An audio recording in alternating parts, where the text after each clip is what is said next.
Hello, everyone. My name is Ticha Mutsielwa. I'm from the Speakers Firm. Welcome, and thank you for choosing to join the Empower Entrepreneurs Digital Conversations, a COVID-19 discussion hosted by EmpowaWorks. A very special welcome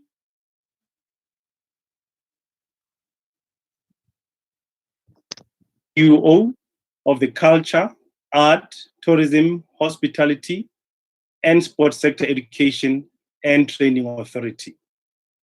We have a broad representation of stakeholders joining us directly via Zoom, and they will post their questions on the chat box. At the end of the keynote, which will take about 25 to 30 minutes, there will be a Q&A, and we will respond to as many of the questions as possible.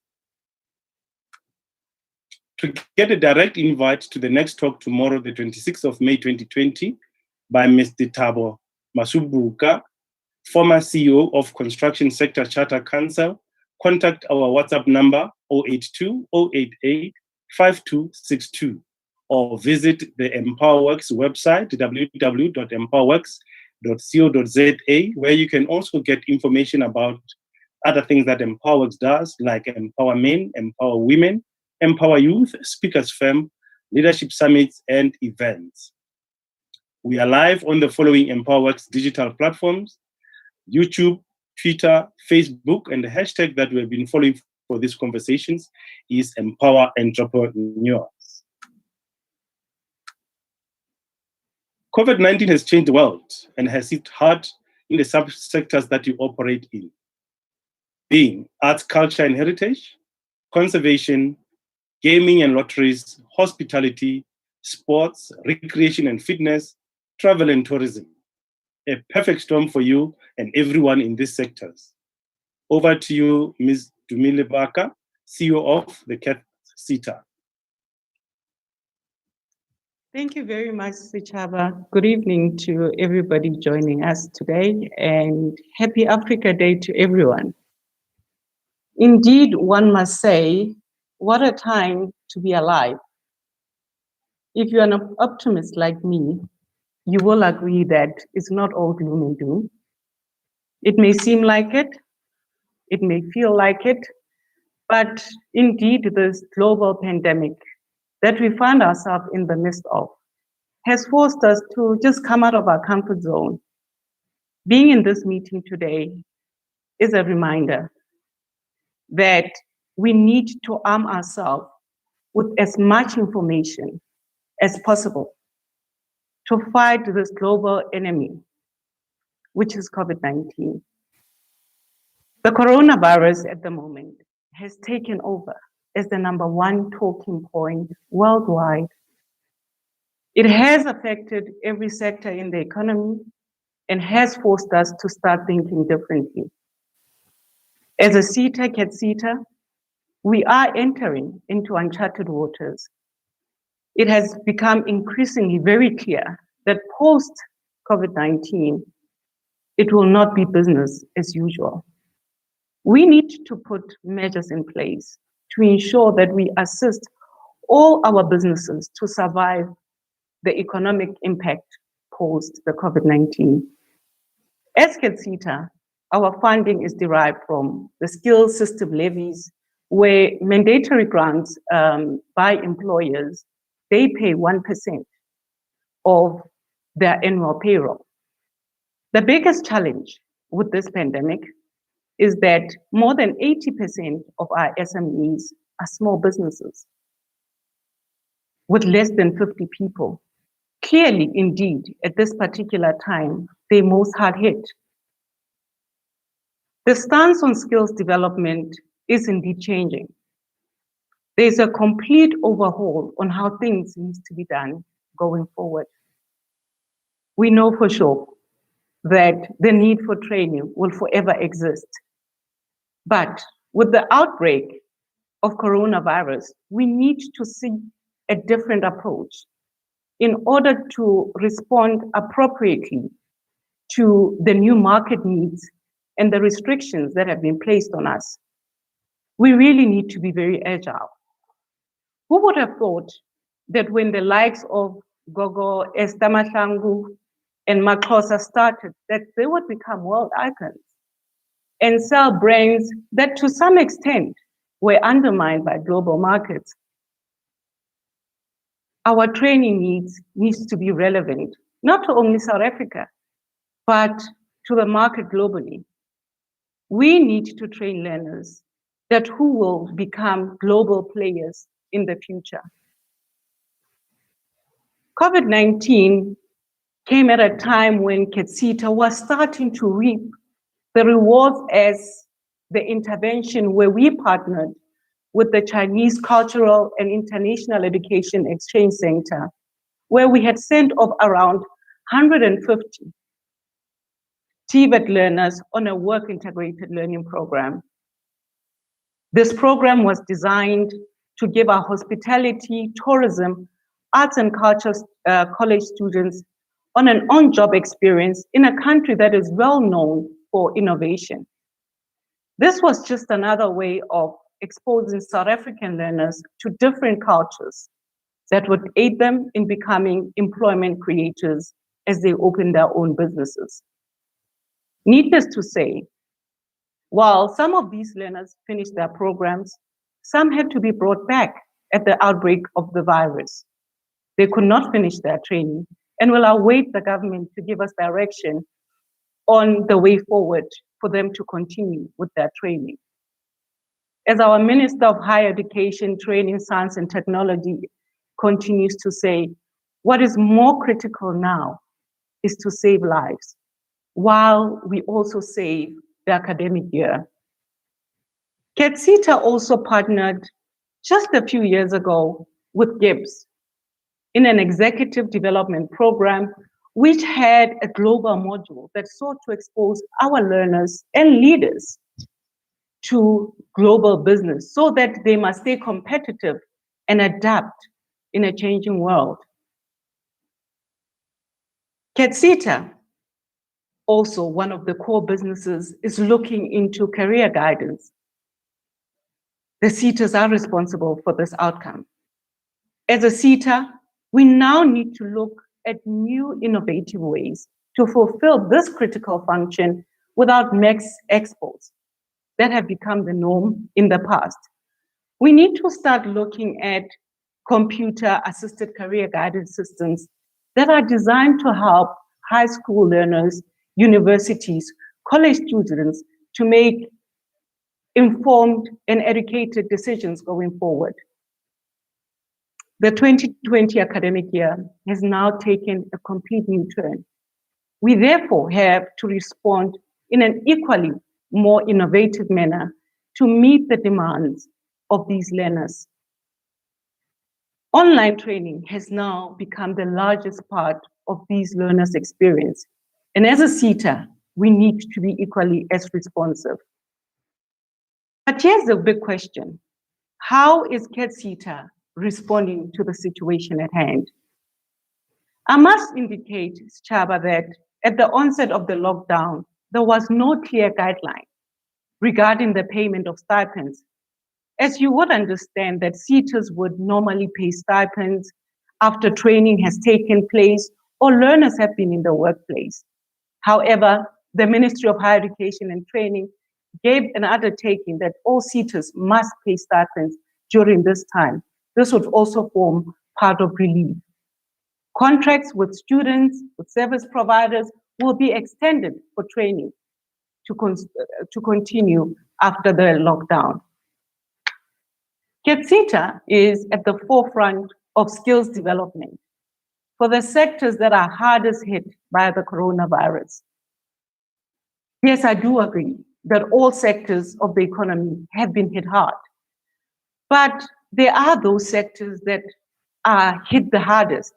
And our sectors, if you look at hospitality, travel and tourism, arts, culture, heritage, conservation, gaming, lotteries, sports, recreation, these sectors are hit hard. Yesterday was just another case in point when the president addressed the nation. Most of the sectors are allowed to continue business except for these sectors. These are the sectors that really thrive in human interaction, and as such, they are affected by the social distance stance. The Minister of Tourism, Ms. Kubai Ngubani, indicated that the longer the restrictions continue, the hardest hit part of the value chain would be core industries like your accommodation, food, beverage industries, recreation, entertainment, transport, and travel services. On that note, Sachaba and our listeners, let me give you a view on how some of these sectors are currently doing at the moment. And this is in no way trying to scare, but it's for us to put our heads together and find a constructive way to navigate forward. The first sectors that I'll look into is the arts, culture, and heritage sectors. The local film and television industry has been severely impacted by COVID-19. A number of productions have been halted, not to mention score of live events that have been canceled. You may have seen that some of the favorite shows on TVs are no longer playing. Obviously, this creates a structural threat to the survival of many firms and workers in the creative industry. The sector mostly operates on freelance basis or short-term contracts. People employed in these sectors get paid by hours that they put in.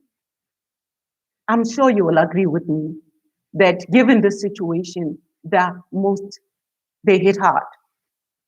And they're most probably going to commence in either level 2 or level 3. When looking into the conservation, this is one of the sectors that is dealing with uncharted waters. The extent of the damage to conservation efforts will not be known up until post-COVID-19. There is no question that at the moment, the resilience of South African conservation programs are now being tested. Due to the coronavirus outbreak, the reports have been circulating in the industry that many clients who have booked for various hunting programs in the country have been canceling or even postponing their planned trips. This could really prove to be damaging to the wildlife conservation in South Africa. While we agree that phototourism is important, hunting is critical and important to the South African wildlife estate. When we look into the sports, fitness, and creation sector, you will realize that the business of sports, recreation, and fitness is normally very robust against most forces. But once again, it has been hit by COVID-19. More and more sporting events have been suspended. Some are canceled here and worldwide. Given how things are looking at the moment, with the spread of the virus, there are likely to be more cancellations in the future. Like other sectors of the economy, local sports might not be robust enough to weather the situation. Having been part and chairing the COVID-19 adjudication panel on sports, I can clearly indicate that most of the athletes, coaches, and professionals in those sectors will be getting relief. But the key question is for how long? When you look into the travel and tourism sectors, as you have observed, the tourism industry is barely coping. It's at its knees. Tourism is one of the worst affected sectors due to the sharp fall in people allowed or even willing to travel. The pandemic has caused a downward spiral for the country, in that even when the outbreak is over, it could take months or even years for the sector to fully recover.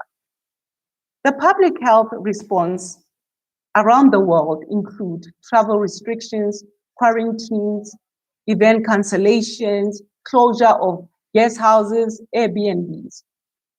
And the tourism minister once again indicated that airlines are likely to be grounded until the first week in December, which could be adding to more bookings being cancelled.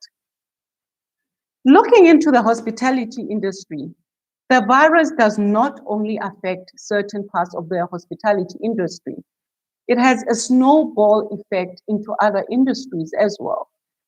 The sector has been impacted in what is normally the highest and peak season. There's also been a knock-on effect on the wedding industry, from wedding planners to photographers, hair, makeup, florists, and a whole lot of other value chain to this industry. Every provider has been left without work for the next few months. The COVID-19 crisis is expected to wipe up around 6.7 working hours globally in the second quarter of 2020, which is roughly equivalent to 195 million full-time workers. Zooming into the gaming and lottery sector, horse racing and sports events have been cancelled, postponed indefinitely since the corona outbreak. Casinos, bingo halls, and gaming establishments have also been closed up until further notice. The global suspension and cancellation of most of these events have left punters with nothing to bet on. You may have seen that there are also reruns of filmed matches. The knock-on effect on sport betting, which accounts for most of the country's revenue, has crashed to almost nothing.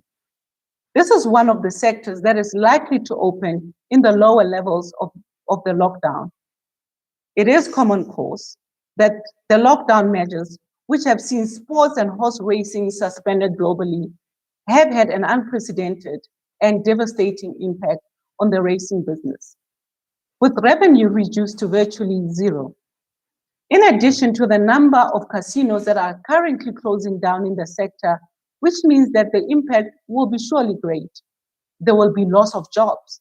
And the CETA should then play a critical role in ensuring that those who've lost their job are skilled and equipped for other opportunities that will present themselves. It is quite clear that the sector will be completely different after COVID-19. As a CETA, we have got no option but to reprioritize, to discern on the type of support and intervention that will be required by the sector. With Casita chairing one of the skills development forums that feed into the tourism human resource strategy through skills capacity building programs, it will be important for us to contribute in order to ensure that there is appropriate skills capacity programs that feed in and enable the sector to recuperate. It will also be equally as important to push transformation in the sector. It is critical that at this hour, that older generation be encouraged to transfer skills to younger generations. Coupled with innovation, we believe that this will give birth to a new breed of employees in the sector. In addition, we have ongoing partnerships with the UIF through a program called TIERS. The TIERS is called the Temporary Employer Relief Scheme. That will mean that as a CETA, we need to train and develop employees for the future. Having been hit so hard by coronavirus, like most industries, it has become urgent for us to embrace the fourth industrial revolution for our skills development efforts. COVID-19 and the lockdown has resulted in skills development providers stopping abruptly their content sessions with learners. As a result, training and development has changed drastically. With the distinctive rise of e-learning, whereby teaching is undertaken remotely and digital platforms where possible. I'm deliberate in saying where possible because not everybody is on par where technology is concerned. Just like the distinctive scenarios we have observed in our country with regards to online schooling, our stakeholders are very diverse. In most affluent areas, the e-learning will work to a greater extent. but the smaller provinces, deep rural areas like Bokwakwa, Kakamas, these provinces will suffer greatly. There needs to be a great deal of work done to get everybody on the same level. Work needs to be done, and indeed we agree, it needs to be done right away. We need to invest in new modes of learning and delivery that online can support learners during this pandemic. In the same way, we need to be aware that not all our training providers can comfortably migrate to e-learning. This then shows that there is another gap. That is the need to train the trainer. Engaging in a virtual audience is quite different than presenting in person, and facilitators will need to be quickly upskilled before they even go live. As Casita at the moment, we are currently developing guidelines for e-learning to standardize the approach that will be used by all our stakeholders and our learners. Consequently, we also need to review our funding framework and create an e-learning policy to support online learning for all our learners. Our funding framework are taking into consideration the pandemic and the effects thereof. During our strategic planning, we have taken into account the emerging skills that will be required at this particular time. Among others would be the need for businesses to market their products, looking into more digital resources that will enable them to go forward. More than ever before, we need meaningful partnerships for the delivery of e-learning classes. For poor and marginalized communities, we need to partner with big cooperatives to ensure that we make e-learning possible for our learners. One such example is to partner with data providers and telecommunication companies. We have seen how the partnership seems to be working with the Department of Higher Education and Training. And we believe that as Casita, we will be able to leverage on such. Seeing that social distancing is a new norm, and yet we know that there are infrastructural limitations in rural towns. We do hope to partner with community centers, provide them with computers, while data providers provide data so that e-learning can take place while strictly adhering to the lockdown restrictions. Learning needs to continue. And yes, we need to partner with as many entities as possible. This is definitely going to need us to partner with agile training providers who will respond to the changing needs of our industry. We need to embrace technology that has become urgent now more than ever. We are adopting the 3 R's as Casita, where we say we need to reprioritize, reimagine, and respond. We need to reprioritize training plans. We need to reimagine our sectors post-COVID-19. We also need to reimagine and start training people like tour guides to say, how do they fulfill these functions with the social distancing stance? We've got to change the thinking of most of the people in the sector. Casita will be holding discussion and talks with various of our stakeholders in the 6 subsectors in the industry to be able to determine how do we then provide the correct support that is needed post-COVID-19. Research has shown that as much as jobs are being lost, but in the couple of years to come, in the next 3 years, there will be more jobs that will be created, over 500,000. We then need to be sure that we train our South African learners to be able to respond to these. Chaba, without taking much of your time, thank you very much for inviting me to this platform, and I'm now ready to take questions. Thank you very much. All the questions have been posted on the chat box. We have to now decide. Are you going to read them direct, or should I also read them for you? You can read some of them. I'm just trying to navigate. Will all seaters pay for extended training? If yes, how long will the extension be for? Let me just speak for Casita at the moment. We are planning to extend all current contracts to ensure that post the COVID-19 learners still get their certificates, still get their qualification, and still complete their programs. I'm taking another one. After the training, is there any intervention to help or support learners from their own businesses, unlike re-looking for employment? What I need to add, Sichaba, is that our skills development training is not geared to aid our students to be hunting for jobs, but it aids them to be employment creators. Like I have indicated, with the Chinese model that we have followed, when the learners came back to South Africa, they will be partnering with some of the hotel and tour guides to ensure that they are able to provide these rare skills, because our learners come back understanding various cultures and being able to speak Mandarin. If you look into our statistics, you will then be able to see that the number of tourism, particularly from China, is very huge. Therefore, we believe that through such interventions, we are then able to create more jobs through self-employment. I am looking into another question. If you can acknowledge the name of the person who has asked the question, it will help. Thank you very much.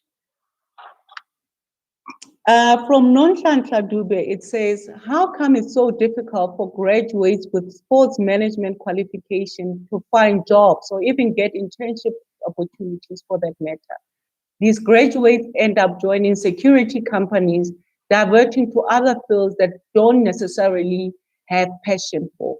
Does Casita provide training materials to their training provider, or do they need to develop their own? I must just also say that, in a couple of years ago, sports management was one of the key qualifications that was needed in the sector. But as sectors evolve, you find that there are new and prominent occupations that come into place. For example, looking into the sports sector at the moment, you find that qualifications like events, project management, sports lawyers, and media coordinators, fitness management are now skills that are said to be emerging.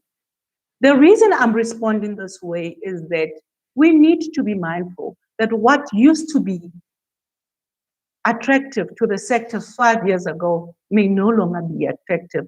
Casita is open as and when we develop new qualifications to take on these learners to make sure that they've got the skills that are needed for the here and now.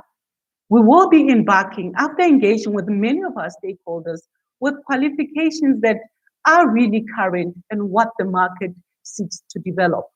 We will be with associations like SASCOC, many training providers, universities, developing new qualifications that will meet the needs of the market. The sub-question was, does Casita provide training material to training providers, or do they need to develop their own material? We have noticed that in the past, particularly, the disadvantaged training providers, that they may not have capacity to do that. We are in discussion with the QCTO, which is the Quality Council of Trade and Occupation, to say for Casita related qualification, how can we make it possible to provide training material to those training providers who can prove that they were in the past marginalized? So it is one of the projects that we will be looking into as we are developing new qualifications. I must just also add, Sichaba and the audience, that the CETA space at the moment is currently reviewing all their qualifications. All qualifications which we call legacy qualifications are being phased out in the next couple of years. We are currently developing in partnership with the sectors, new qualifications that will aid the sector going forward.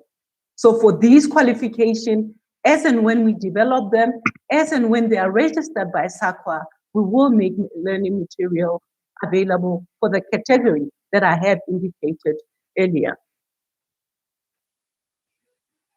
You do quite well at reading them yourself. Let's continue that way. There is one from Klasi Kopa to say discretionary grant open once a year. And you find that our companies get ready after close date. Can I still make a proposal and send to your office and request of such service grants? I must just also indicate that as a CETA, we plan a year ahead. So you are quite right that we do open our discretionary grant window once a year. The reason we do that is we want to allow all our service providers opportunity to plan in advance. You would understand that most of the companies and employers within our sectors plan according to the academic year. That is the rationale why we open them once a year. From time to time, where there is shortage in skills and surplus funding, where we partner with other partners, we do during the course of the year open discretionary grant. When we do that, that is then publicized on all national newspapers, on our website, on our Twitter, on our Facebook, and also on our Instagram. I would therefore like to encourage all aspiring training providers, and service providers to keep following in those various platforms. I will take a next question from G. Watkins. It says, to me, is Casita willing to partner with a private college in ICT sector to build the 4IR for the sector? If yes, how do we make contact? I must indicate that the CETA is willing to engage and partner with private ICT providers as long as they are recognized and accredited. As Casita, at the moment, we are currently commissioning a 4IR research, and we're partnering with some of the key universities in South Africa at the moment. I must also just indicate that with regards to various ICT projects that will be launched, it's important that as a public sector, we are governed by the PFMA. Therefore, we will go out through bids looking for service providers in which we need to partner with, particularly for ICT. We'll have various discussions.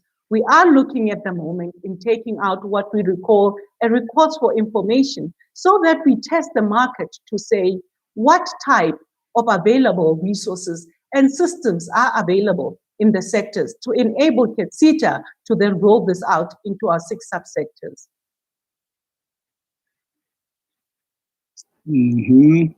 I'm taking the next question. I think the next one is from Chris, if I'm looking at the same order. Yes. Does Casita, if this is from Chris Boltz, he says, does Casita have a specific contact person for sports and sports management? What we do have is we have various regional offices within Casita. I would also like to encourage that you send all your questions to Sharon m@casita.org.za, who will provide you with the necessary information. Our communications at the moment will also post an address where you can send all relevant questions with regarding to various sports sectors. This is not just sports. Please also consider hospitality, tourism, conservation, gaming, lotteries. So all that information will be required. I like this next question from Bonging Kosi. It says, what are the critical skills post-COVID-19 that SDPs need to focus on? At this time, we have just conducted our research on what are the emerging occupations. And I must just say that the sectors are changing. What used to be critical and emerging occupations in the past are no longer emerging occupations today. When you look into the arts sector, you will note that occupations like audiovisual 3D technicians, applications development practitioners, social media specialists, heritage multimedia specialists, repatriation artists, marketing practitioners are then the emerging qualification. If you look into conservation, you've got brownfield redeveloper, you've got your, again, social media is coming up, technologists, environmental scientists. So these are some of the sectors that we'll be looking into.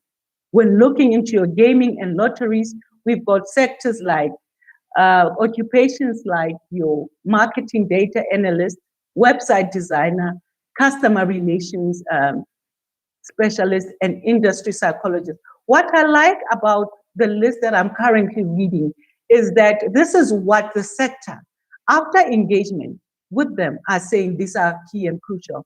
We will be posting this on our website, so I would also encourage that whoever who is interested to see what are the emerging skills that are scarce and critical, please go log into our website to then be able to establish what these are in order for training purposes beyond COVID-19.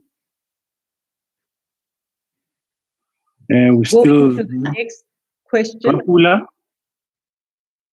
Maybe let me read. Rapula says rural villages where cultural activities main attractions. What are the challenges which Casita face in these villages to export its activities? In the main, we have found that in rural areas, resources are a problem. As Casita, we have opened regional offices in about 6 different provinces as a way of trying to get closer to our service providers.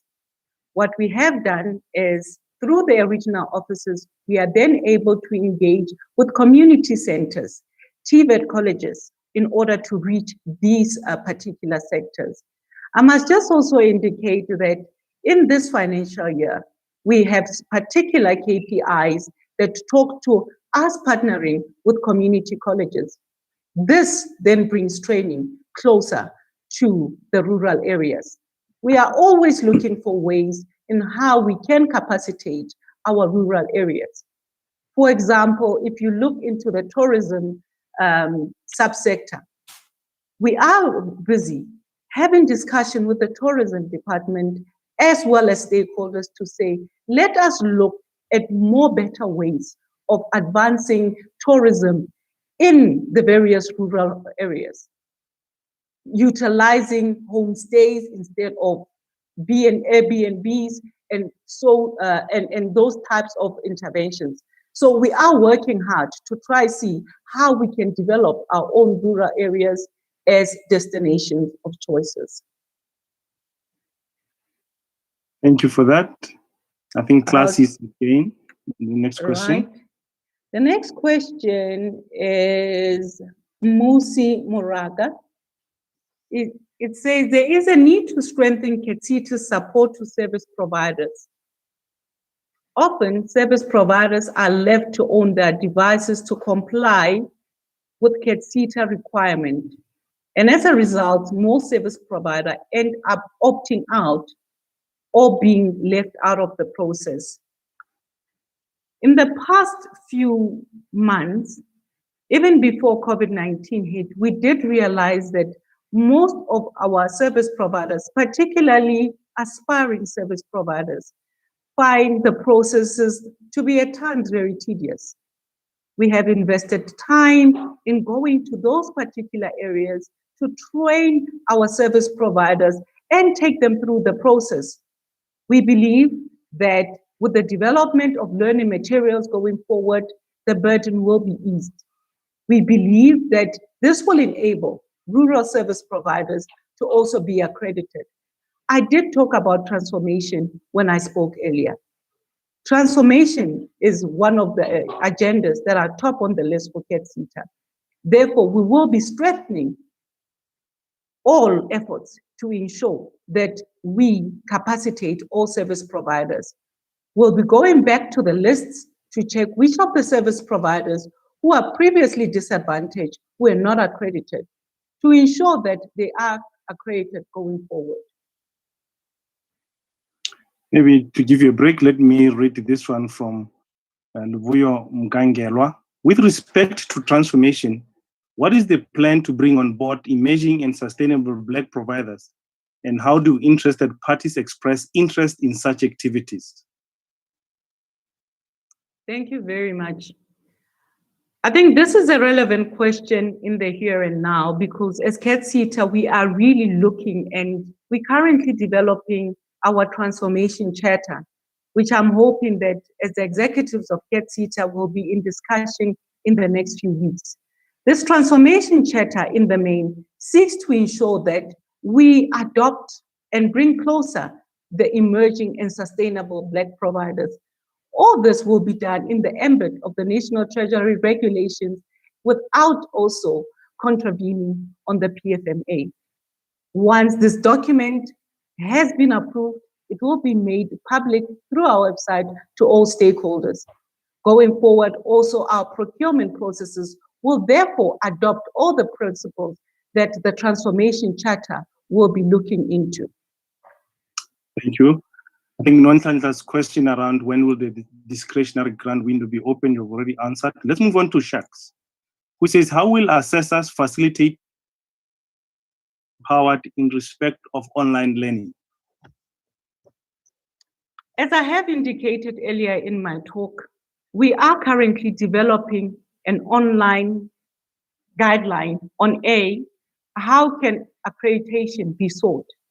B, will also look into matters like your assessors, your moderators, and facilitators. We'll also go out and find online training on how to train these moderators, assessors, and your facilitators accordingly. So when we do roll out this online learning and e-learning, we'll ensure that we take everybody with us, holding them by the hand, because it is in our best interest as Casita to walk the path with our service providers. Chaba, you would know and understand that CETAs are just facilitators of skills development. We rely on our service providers and training providers that we partner with to help us reach our targets, make a change in the lives of many in South Africa. Then I guess the next question is going to even be a little bit more challenging then. Ilsu says, how is Casita going to navigate workplace-based learning with so many workplaces being negatively affected, especially in the hospitality industry? This is from Elsu. Yes. Well, this is very interesting because just this afternoon, we had a discussion with many employers in the tourism sector. And this was exactly the question, to say, how do we navigate the workplace-based learning? My advice that I gave to the employers earlier today, if you look into our programs, they have two components, be it our learnerships or even our skills program. They've got a strong mode that talks to theoretical-based learning. Then they've got a second aspect that talks to practical learning. The advice is, where possible, where employers have the means to launch e-learning, they need to ensure that they start with the theory part. We do believe in a couple of months that the sector will be back on its feet, and we should then be able to activate the second part, which is the practical learning. With regards to programs like your work integrated learning, your internships, this is quite challenging. In fact, one of the suggestions from one of the employers today was, we make it always seem like when you do practical learning, like for example, making a bed, that you need to be in a hotel. And the answer is, you can always do this in the comfort of your own home and be able to provide POEs. We are advising as well to say, where employers, where learners are placed in, have devices, have online mode, that we are encouraging this so that learning continues during this difficult time that we are facing. As Casita, we are relooking into our budget to try and see for interventions like bursaries, how can we make funds available for devices where possible. Where not possible, again, we will require the support as well as partnership with various training providers, our big providers, to say, how do we make this e-learning possible?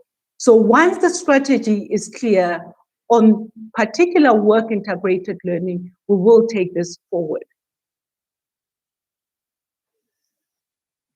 Thank you very much. Chris is looking for contact details. Let me get to Chris. So Chris is just saying, whom do we contact in regards to coaching education?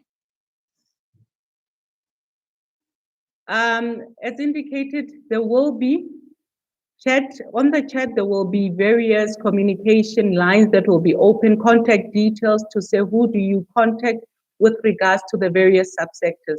As I have indicated, Chris, with Casita, we are regionally based. If you are based in Gauteng, we've got a regional manager in Gauteng.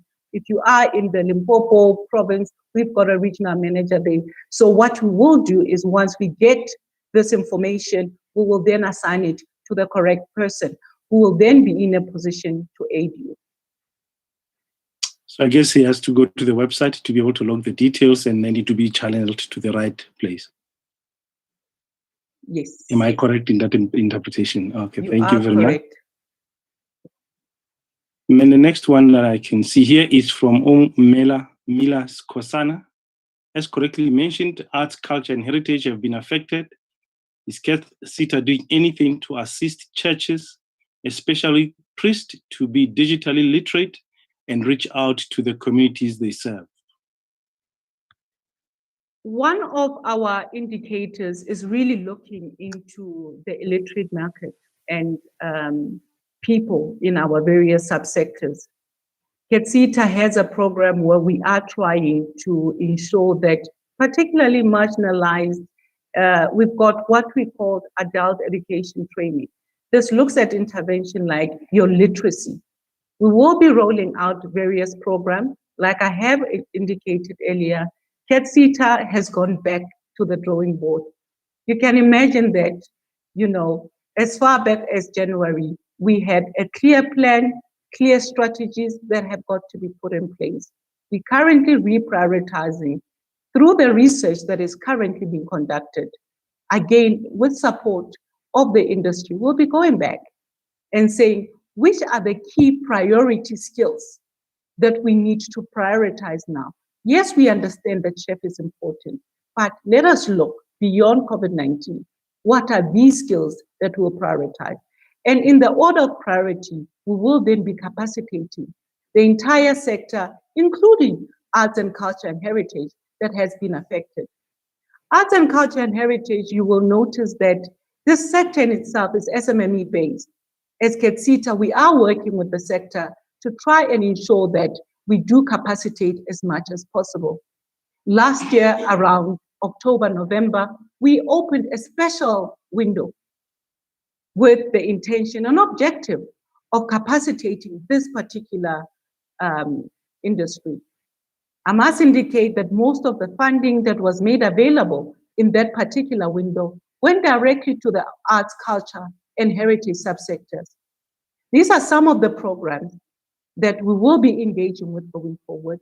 We'll be looking into other means to say, how can, as Casita, how can we capacitate these sectors to respond to the changing world, taking into consideration for IR various digital medias that are currently in play. And then I think you can pick the next one. Let me see which one it is. Yeah, I guess this one from Google is curious to know when will the Casita start the process of developing new qualifications or 4IR qualifications? Well, Google, I must just say that, as I've indicated earlier, the CETA has started partnering with the sector. We have started partnering with the QCTO. We are having various meetings with various sectors, training providers, various employers. With the new qualifications, the approach is quite different than it was in the past. It is the sector that indicates to us what are these qualifications that are needed. So I would encourage that when the CETA makes these workshops available, again via the website, that we request the industry to partake, because these are the qualifications that will shape the industry. We have developed more than 10 new qualifications to date, and we will be developing more with the QCTO in the coming weeks, in the coming years, in the coming months. And we are again urging all our service providers, all our training providers, all our employers to come on board. These qualifications are for the industry. As experts in the field, we need to have qualifications that represent the quality that is needed in the industry. Again, I would urge that we look into our website to see when these sessions will be taking place. Then the next one from Classy, I think, can you see that one? Classy, yes. How does Casita participate in assisting artists as poetic artists, writers, to promote their own work, inclusive of market, because they are already targeted? They may not need to be in-house training. What the sectors need is exposure, assistance in publishing transactions. I must be very clear again to say the core business of Casita is skills development. And from time to time, you do find that there are other means of support that are required that may be outside the Casita scope. What we do is we do encourage partnership with various sector specialists, with various departments to aid and assist. Key in point would be, we have been engaging with the small business department to try and say, how can we aid our students more than just the training and development? Once all discussions have reached, conclusion, we will then be in a better position to say, beyond just training and development, this is the partnership that we are entering with some of the businesses. Yep, thank you very much for that. Yep is looking for Sharon's email address. So what is that email address? Sharon's email address, Sharon is online and she will be typing her email address on this platform. Thank you. Okay, cool. Sharon, please help us there. Chris again is asking to say, will Casita fast-track hybrid education systems that uses a combination of e-learning, webinar-based presentations, e-exams, online POE buildings, and once lockdown has been lifted, will this system still be accredited and phased into the system as a focused means of training? What I would like to say to Chris is, Chris, if we are to be relevant, we've got no option but to continue the e-learning, webinar-based preparation and online systems. We do realize that some of the employers do have some of these systems, and we will be accrediting those. And I must just also indicate that we are not just looking into the here and now. We are looking beyond the COVID-19. We need to have flexible choices of study. We are looking into permanent online accreditations. We are looking into various modes of e-learning. We will be going to the industry to try and understand which are these various platforms that will be relevant. We will not be lifting this online training, as online training, e-learning is the new norm. So if we want to take the industry forward as Casita, we'll need to look into more and more better ways of partnering with our training providers. I'd also would like to extend the invitation to Chris to be part of our sessions that we will be undertaking with the industry in trying and understanding what are these systems that will be more applicable, more work-friendly for our various stakeholders and sectors. Thank you for that. And not to acknowledge that Sharon has put in details here. So we've got Sharon at casita.org.za, and then communications at casita.org.za, as well as Zandile N at casita.org.za. So the information is there, people can contact. Cynthia is asking an interesting question. How do you partner with universities/academic libraries with regard to skills development of professional librarians? Well, our partnership with universities is very, it's been a long relationship that Casita has been embarking upon. We partner with university for various programs. He would be our bursary programs, our research programs. So what I would do is I would also request Cynthia to indicate which university or which areas are you coming from, so that if you are not currently benefiting in any of the programs, or you know somebody who can benefit, we can then provide you with details on access to these programs. Thank you for that. I think I'd like to thank Damani Sibulele Bulele for all the contact details that have been tapped in here. Thank you very much. It does help, and everybody appreciates you being proactive with that. Thank you very much. Yeah, Ilse wants to close the discussion because it says, thank you very much to me and Casita for valuable discussion. We still have a few minutes that we want to use and so on. And a lot of compliments to you. Umamele, as Kosana says, thank you for your leadership and really informative session. And I haven't seen any other questions, so I will possibly now ask one or two that for me are quite critical. This sector is impacted more than any other. Transformation is key, and people have asked about it here. This platform is for entrepreneurs that are looking not only to provide solutions to the country, to a sector, but to also make sure that they uplift their communities. What will be the key priorities as the lift of the lockdown lifts, where you can say there will be the opportunities and the biggest need if you were to direct them? Well, let me just indicate, aside from the transformation that we are looking through our procurement systems, as a CETA, we've adopted about 4 outputs that really impact on entrepreneurship and cooperative development in the sector. We want to support small enterprises, cooperatives with various training and interventions. The window would therefore be through the various discretionary grant windows, the various sectorial discretionary grants, which we will be looking into in the future, and the various special projects that we will be looking into. Again, I must just indicate that with regards to our procurement processes, we are looking for fresh new ideas as we are now dealing with COVID-19. We've got various programs that we will be launching in this year and beyond our 2020-21 financial year to equip people in the sector with entrepreneurial skills. We are looking into hubs. We are looking into small firms partnering with big firms as their mentorships, as mentors. We are looking in various other businesses.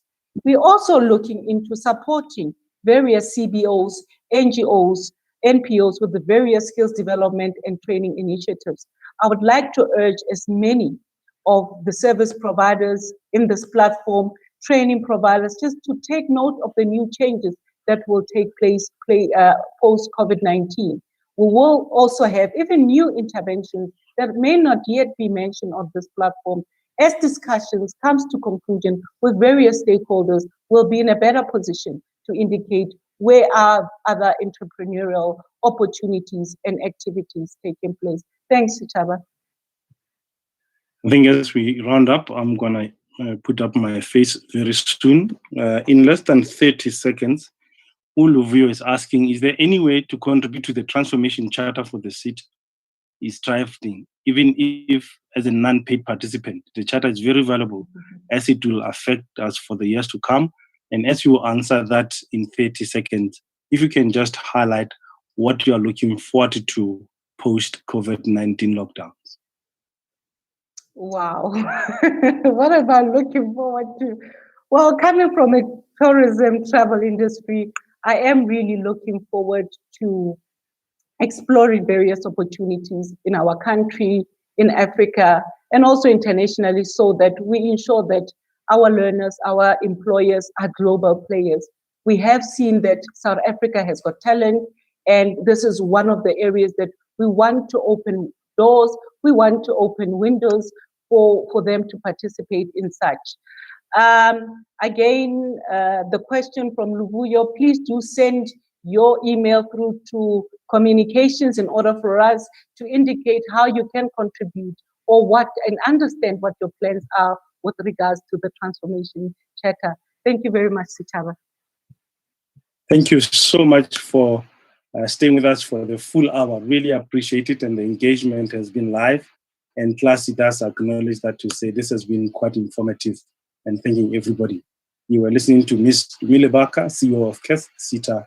To get the direct invite to tomorrow's talk by Mr. Thabo Masumbuka, former CEO of Construction Sector Charter Council, please go to our WhatsApp number 082 088 5262. A very big thank you to everybody that joined us directly into this Zoom chat room, as well as all the people that joined us live on our digital platforms. This has been an Empower Entrepreneurs digital conversation, a COVID-19 discussion hosted by EmpowaWorks. And once again, big thank you to our keynote speaker and for the engagement. Good night, everybody, and bye-bye. See you tomorrow.